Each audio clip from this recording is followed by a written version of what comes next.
اعوذ باللہ من الشیطان الرجیم بسم اللہ الرحمن الرحیم فمن اظلم ممن کذب علی اللہ وکذب صدق اللہ مولانا العظیم وصدق رسولہ النبی الکریم۔ آج اللہ کے فضل سے ہم 24ویں پارے کے خلاصے کا آغاز کر رہے ہیں۔ 24ویں پارے کا جو پہلا رکوع ہے اس کا خلاصہ کہ اس رکوع میں اس شخص کو سب سے زیادہ ظالم کہا گیا ہے کہ جس کے پاس اللہ کی طرف سے ہدایت آئی اور اس نے اس ہدایت کو، اللہ کی صداقت کو جھٹلایا، انکار کیا، اور پھر صرف انکار ہی نہیں کیا بلکہ یہ کہا کہ یہ اللہ کی طرف سے نہیں ہے، تو اللہ پہ جھوٹ بھی بولا اس نے۔ تو بتایا گیا کہ تقویٰ یہ ہے کہ سچ کو مانا بھی جائے اور اپنے عمل سے اور اپنے اعتراف سے اس کو ثابت بھی کیا جائے۔ اس کے بعد بتایا کہ جو لوگ تقویٰ اختیار کرتے ہیں ان کی حفاظت کے لیے اللہ تعالیٰ کافی ہے، انہیں کسی چیز سے خوف نہیں کرنا چاہیے، اللہ پہ توکل اور اعتماد کرنا چاہیے۔ اس کے بعد رکوع نمبر 2 ہے، اللہ تبارک و تعالیٰ ارشاد فرماتا ہے اللہ یتوفی الانفس حین موتها واللتی لم تمت فی منامها۔ اس رکوع میں بتایا گیا کہ موت اور زندگی یہ اللہ کے قبضے میں ہے، تو جس کے قبضے میں موت اور زندگی ہے وہی عبادت کے لائق ہے، نہ وہ کہ جو آپ کی حفاظت کی طاقت بھی نہیں رکھتے۔ اور پھر بتلایا کہ اللہ تعالیٰ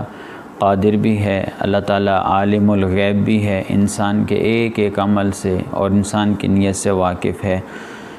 اور پھر انسان کی ایک ذہنیت کو ذکر کیا کہ جب انسان کو اللہ تعالیٰ کسی نعمت سے سرفراز کرتا ہے تو انسان کہتا ہے یہ میری محنت کی کمائی ہے، حالانکہ وہ یہ نہیں سوچتا کہ اس کو اللہ نے جو علم اور ہنر اس کے پاس ہے وہ کہاں سے آئے، تو وہ تو اللہ تعالیٰ نے ہی دیا ہے۔ اس کے بعد رکوع نمبر 3 اللہ تبارک و تعالیٰ ارشاد فرماتا ہے قل یا عبادی الذین اسرفوا علی انفسہم۔ اس رکوع میں بتایا کہ انسان کو اللہ کی رحمت سے کبھی مایوس نہیں ہونا چاہیے، جب بھی کوئی غلطی ہو جائے، گناہ ہو جائے تو ندامت کے ساتھ اللہ کے حضور توبہ کرے، اللہ کی طرف رجوع کرے، اور پھر بتلایا کہ وقت سے پہلے رجوع کر لے، وقت کے بعد پھر ندامت فائدہ نہیں دے گی، پھر ندامت کرنا بیکار ہے، کیونکہ وہ مہلت کی جو گھڑی ہے اسی کے اندر توبہ اور استغفار کر لینی چاہیے، اس کو ضائع نہیں ہونا چاہیے۔ اور اس کے بعد رکوع نمبر 4 ہے، اللہ تبارک و تعالی ارشاد فرماتا ہے قل افغیر اللہ تأمرونی اعبد ایھا الجاہلون۔ اس رکوع میں بتایا کہ مشرکوں نے اللہ کی قدرت کا صحیح اندازہ نہیں لگایا، جو اوروں کو اللہ کا شریک ٹھہراتے ہیں۔ پھر اللہ نے اپنی قدرت کا کچھ تذکرہ کیا اس رکوع میں تاکہ مشرک شرک سے باز آ جائیں، اور پھر قیامت کے دن کا نقشہ کھینچا کہ کس طرح وہاں پہ اللہ تعالیٰ کی عدالت لگے گی، کس طرح انبیاء اپنی اپنی امتوں کے ساتھ وہاں پہ جمع ہوں گے، انبیاء اپنی امت کے بارے میں جو ہے وہ دعویٰ کریں گے، پھر وہاں پہ گواہ پیش کیے جائیں گے، تو نبی صلی اللہ علیہ وسلم کی جو امت ہے یہ سب پہ گواہ ہوگی، پھر ان پہ گواہ نبی صلی اللہ علیہ وسلم ہوں گے، اور پھر اس کے علاوہ جو گواہیاں ہوں گی وہ انسان کے اعضاء گواہیاں دیں گے، ہاتھ پاؤں وغیرہ جتنے اعضاء ہیں یہ سب انسان کے خلاف گواہیاں دیں گے۔ اس کے بعد رکوع نمبر 5 اللہ تبارک و تعالی ارشاد فرماتا ہے وسیق الذین کفروا الی جہنم زمرا۔ یہ رکوع ہے جس میں قیامت کے دن مومن اور جو کافر گروہ ہیں ان کے پورے حالات بیان کیے گئے ہیں کہ کافروں کا گروہ جہنم کی طرف ہنکایا جائے گا، جب جہنم کے دروازوں پہ پہنچے گا، دروازہ جب جہنم کا کھلے گا تو دوزخ کا جو نگہبان ہے وہ ان سے پوچھے گا کہ تمہارے پاس کوئی پیغمبر نہیں آیا تھا جو اللہ کی آیتیں سناتا اور اس دن سے ڈراتا؟ تو یہ جواب دیں گے یہ جو کافروں کا گروہ ہے کہ بے شک آیا تھا، لیکن ہم نے خود اپنے پاؤں پہ کلہاڑی ماری، ہم نے خود پیغمبر کی تکذیب کی،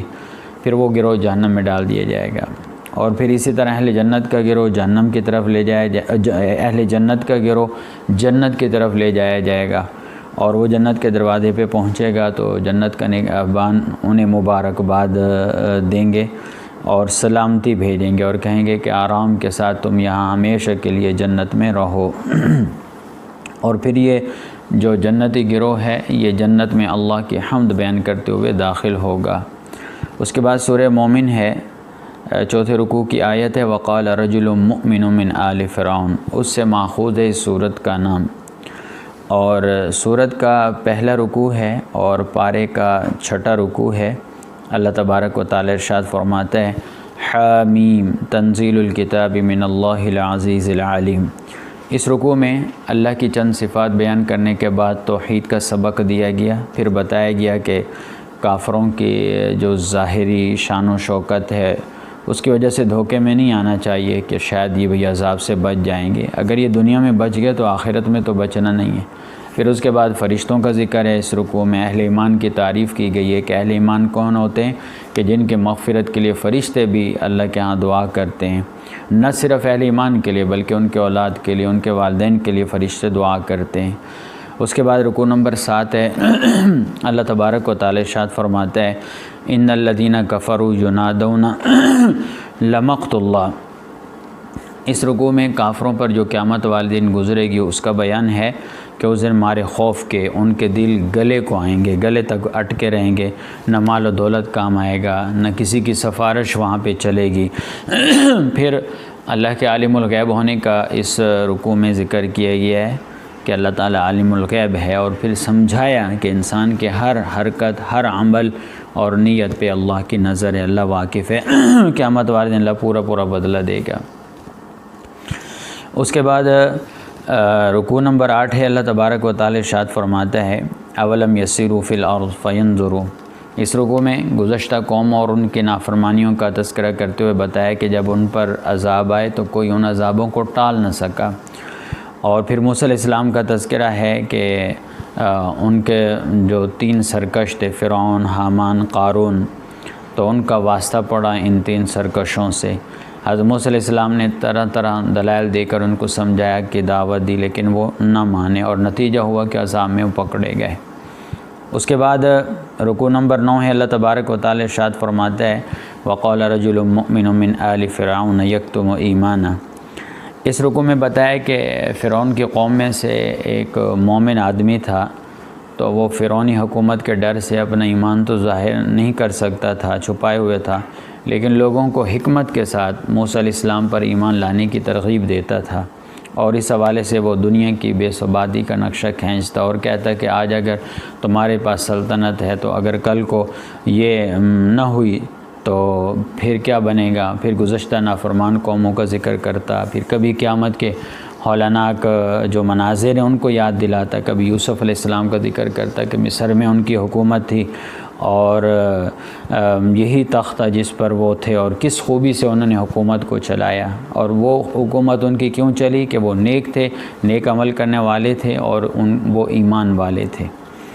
اس کے بعد رکوع نمبر 10 ہے وقال الذی آمن یا قوم اتبعونی اہدکم۔ اس رکوع میں پہلے تو یہ بتایا کہ اس مرد مومن نے، جس کا رکوع پچھلے رکوع میں ہوا جس کا ذکر، کہ اس مرد مومن نے اپنے ایمان کا اعلان کر کے اپنی قوم سے بیزاری کا اظہار کر دیا۔ پھر فرعون اس کے جو پیروی کرنے والے ہیں ان کے انجام کا تذکرہ کرتے ہوئے بتایا گیا کہ اب وہ عالم برزخ میں ہیں۔ یاد رکھیں عالم برزخ، عالم قبر کو عالم برزخ کہتے ہیں، یعنی وہ جہان ہے، چاہے لاش کہیں ہو، پانی میں ہو، آگ میں جل کے راکھ ہو گئی ہو، ذرات بکھر گئے ہوں، سب پہ عالم برزخ ہے، اور عالم برزخ کا عذاب الگ ہے، قیامت کا عذاب الگ ہے، اور ان آیات سے قبر کا عذاب ثابت ہوتا ہے جس کو عالم برزخ کہا جاتا ہے، کہ اس رکوع میں بتایا گیا کہ فرعون اور اس کی قوم عالم برزخ میں ہیں، اور صبح شام جہنم کے سامنے لایا جاتا ہے، اور کہا جاتا ہے کہ یہ تمہارا ٹھکانہ ہے جہاں قیامت والے دن تمہیں ڈالا جائے گا،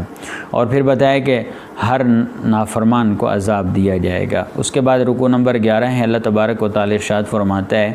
انا لننصر رسلنا والذین آمنوا فی الحیات الدنیا۔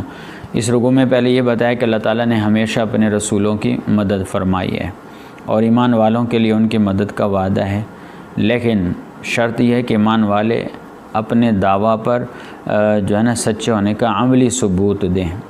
تب ہوگا۔ پھر قیامت کا خوف دلایا گیا اور کہا گیا کہ اس دن نافرمانوں کا کوئی عذر قبول نہیں کیا جائے گا۔ پھر حضرت موسیٰ علیہ السلام کی دعوت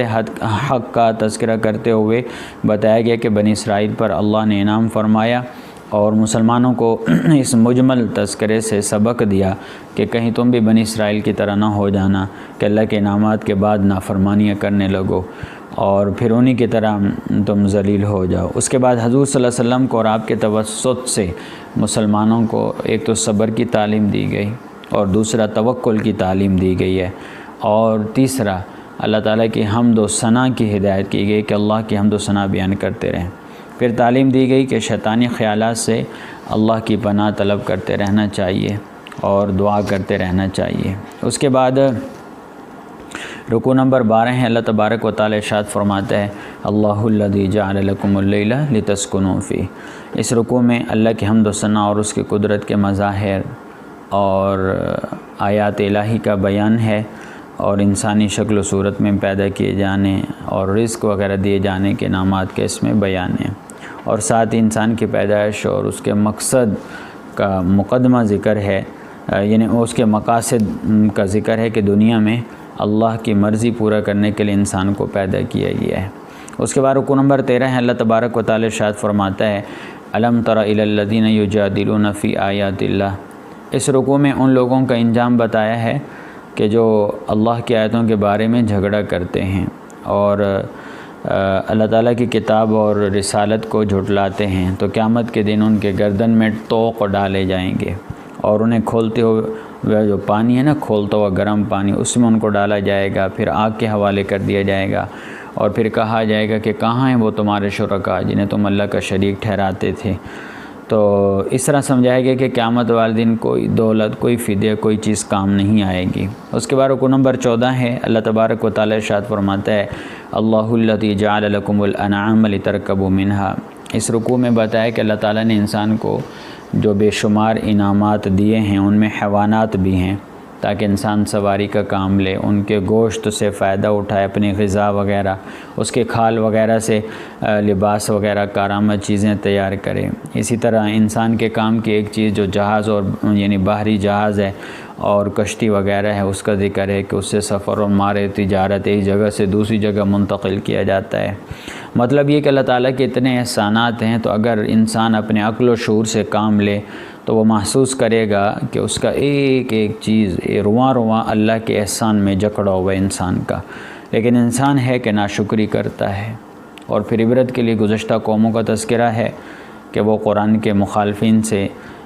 کہیں زیادہ تہذیب اور تمدن، طاقت اور حکومت میں بڑھ چڑھ کر تھے، لیکن جب عذاب آئے تو سب ہلاک ہو گئے۔ تو پھر یہ قرآن کے مخالفین کیسے بچ سکتے ہیں؟ اس کے بعد سورہ حامیم سجدہ ہے، حروف مقطعات سے شروع ہونے والی دوسری صورتوں کی طرح یہ صورت بھی حامیم سے شروع ہوئی ہے، علامت کے طور پر یہی نام ہے۔ سورہ مومن کے بعد یہ صورت نازل ہوئی، تو پارے کا رکوع نمبر 15 ہے اور صورت کا رکوع نمبر 1 ہے۔ اللہ تبارک و تعالی ارشاد فرماتا ہے حامیم تنزیل من الرحمن الرحیم۔ اس رکوع میں یہ بتایا گیا ہے کہ قرآن سے نصیحت حاصل کرنا نہایت آسان ہے۔ انسان اگر عقل و شعور سے کام لینا تو قرآن کے ذریعے اسے ہدایت معلوم کرنے میں کوئی مشکل نہیں ہوگی، لیکن مخالفین تو اس کو بھی مناسب نہیں سمجھتے کہ وہ اپنے دل و دماغ کو زحمت دیں۔ وہ کہتے ہیں کہ ہمارے دل اس سے ناشنا ہیں، ہمارے کان بند ہیں،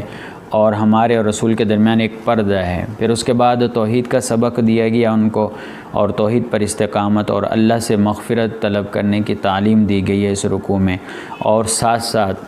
یہ بڑا اہم حکم ہے، زکوٰۃ ادا نہ کرنے والوں کو مشرکین کے زمرے میں شامل کیا گیا ہے اور قیامت میں عذاب کا مستحق ٹھہرایا گیا ہے۔ اس کے بعد رکوع نمبر 16 ہے، اللہ تبارک و تعالی ارشاد فرماتا ہے قُلْ أَإِنَّكُمْ لَتَكْفُرُونَ بِالَّذِي خَلَقَ الْأَرْضَ۔ اس رکوع میں کائنات اور اس کے مظاہر کا تذکرہ کرتے ہوئے منکرین حق سے پوچھا گیا ہے کہ ان ساری چیزوں کو دیکھ کر پھر بھی تم اس کائنات کے خالق کا انکار کرتے ہو، کفر کرتے ہو۔ اور پھر عاد و سمود کے ہلاکت کے واقعات کا تذکرہ ہے۔ مقصد یہ کہ وہ قومیں اپنے وقت یہ زبردست شان و شوکت رکھنے والی قومیں تھیں، لیکن کفر اور شرک کی وجہ سے آخر ان کو تباہ و برباد ہونا پڑا۔ پھر منکرین قرآن پھر کہاں جائیں گے؟ پھر آخر میں اللہ پر ایمان رکھنے والوں کو اور جو نیک عمل کرنے والے ان کو تسلی دی گئی ہے کہ ان کے لیے کوئی ڈر، کوئی خوف نہیں ہے، اللہ تعالیٰ انہیں اپنے عذاب سے محفوظ رکھے گا۔ اس کے بعد رکوع نمبر 17 ہے، اللہ تبارک و تعالی ارشاد فرماتا ہے وَيَوْمَ يُحْشَرُ أَعْدَاءُ اللَّهِ إِلَى النَّارِ۔ اس رکوع میں بتایا گیا ہے کہ انسان قیامت والے دن انسان کے بدعمالیوں کی گواہی خود اس کے اعضاء، آنکھ، ناک، کان وغیرہ، ہاتھ، پاؤں، یہاں تک کہ چمڑا بھی بولے گا انسان کے خلاف۔ تو انسان حیران ہو کر ان چیزوں سے کہے گا کہ تم تو سارے میرے خلاف ہو گئے، تم نے یہ گواہی کیوں دی یہ سب؟ تو وہ جواب دیں گے سارے اعضاء کہ ہم اللہ کے حکم سے مجبور تھے، دنیا میں تمہاری تابعداری کرتے، تم نے ہم سے جس طرح کام لیا ہم نے وہی کیا، آج اسی اللہ نے ہم میں بولنے کی قدرت پیدا کر دی تو ہم نے سارے حالات اللہ کے سامنے رکھ دیے۔ تو اس طرح سبق دیا گیا انسان کو کہ کان سے کسی ایسی آواز کو نہیں سننا چاہیے جو حرام ہو، جیسے چغلی ہے، غیبت ہے، ساز گانا بجانا ہے، تو کان سے یہ کام نہیں کرنے چاہیے، ورنہ قیامت والے دن کان خلاف گواہی دیں گے کہ ہمارے ذریعے سے یہ آواز سنی گئی۔ اسی طرح آنکھ کے ذریعے ایسا کام نہیں دیکھنا چاہیے جو حرام ہو، غیر محرم عورت پہ نظر ڈالنا، اس کو دیکھنا، کسی کو عیوب کو دیکھنا، سطر کو دیکھنا، تو یہ آنکھ کی برائیوں سے بچنا چاہیے۔ اسی طرح ہاتھ ہیں، ان کی جتنے برائیاں ان سے بچنا چاہیے، پاؤں کے جتنے برے کام ان سے بچنا چاہیے۔ زبان ہے، زبان پہ تو خیر مہر ہوگی، ویسے زبان کے برے کام تو بہت زیادہ ہیں، تو اپنی زبان یعنی ہر اس کی حفاظت کرنی چاہیے اور اللہ سے ڈرنا چاہیے۔ اور ویسے بھی اللہ سے شرم کرنے کا حق یہی ہے، ایک حدیث میں آتا ہے نبی صلی اللہ علیہ وسلم نے ارشاد فرمایا کہ جس طرح اللہ سے شرم کرنے کا حق ہے اس طرح شرم کرنی چاہیے۔ پھر آپ نے وضاحت فرمائی کہ سر اور جن چیزوں کو سر شامل ہے ان کے بارے میں اللہ سے شرم کرو، اور پیٹ، جو چیزیں پیٹ کے ساتھ لگی ہوئی ہیں ان کے بارے میں اللہ سے شرم کرو۔ تو مطلب اعضاء کو اللہ کی نافرمانی سے بچانا ہے، ورنہ کل کو یہی ہمارے خلاف گواہی دیں گے۔ اس کے بعد رکوع نمبر 18 ہیں، اللہ تبارک و تعالی ارشاد فرماتے وَقَالَ الَّذِينَ كَفَرُوا لَا تَسْمَعُوا لِهَذَا الْقُرْآنِ۔ اس رکوع میں پہلے تو ان لوگوں کو سخت دھمکی دی گئی جو قرآن کی آواز کو دباتے ہیں تاکہ کسی کے کانوں میں نہ پڑے۔ پھر بتایا جو لوگ باطل کے علمدار ہیں ان کی وجہ سے اللہ کے بندے گمراہ ہو جاتے ہیں، تو قیامت والے دن جب گمراہ لوگوں پر عذاب ہوگا تو یہ کہیں گے کہ اللہ ذرا ہمارے ان حق فروش لیڈروں اور رہنماؤں کو بھی ہمیں دکھا دیجئے تاکہ ہم اپنے پاؤں سے انہیں رون دیں کہ آج انہی بدبخت اور باطل رہبروں کی وجہ سے ہم پر یہ عذاب آ رہا ہے۔ اور پھر ایمان اور اس پر ثابت قدم رہ کر ایمان کے تقاضے پورے کرنے والوں کی کامیابی کا ذکر ہے اور ان کو خوشخبری دی گئی ہے۔ اس کے بعد رکوع نمبر 19 سے اللہ تبارک و تعالی ارشاد فرماتا ہے وَمَنْ أَحْسَنُ قَوْلًا مِّمَّنْ دَعَا إِلَى اللَّهِ۔ اس رکوع میں ان لوگوں کا تذکرہ ہے جو نیکی کی زندگی بسر کرتے ہیں اور لوگوں کو راہ حق کی دعوت دیتے ہیں، اللہ کی طرف بلاتے ہیں، اور بتایا گیا کہ ایسے لوگ بڑی فضیلت والے ہیں اور بڑی تعریف کے مستحق ہیں، اور یہ بڑے خوش نصیب لوگ ہیں کیونکہ راہ حق پر ثابت قدم رہتے ہوئے حق کی دعوت دیتے ہیں اور تکالیف برداشت کرتے ہیں۔ پھر اس کے بعد رکوع میں اللہ کی قدرت کی نشانیوں کا ذکر ہے اور فرمایا کہ یہ ساری چیزیں اللہ کی مخلوق ہیں تو انہیں اللہ کے شریک نہیں ٹھہرانا چاہیے، جیسے سورج ہے، چاند ہے وغیرہ۔ اور پھر جو اللہ کی آیت کو جھٹلانے والے منکرین ہیں ان کو عذاب سے ڈرایا گیا ہے۔ اس کے بعد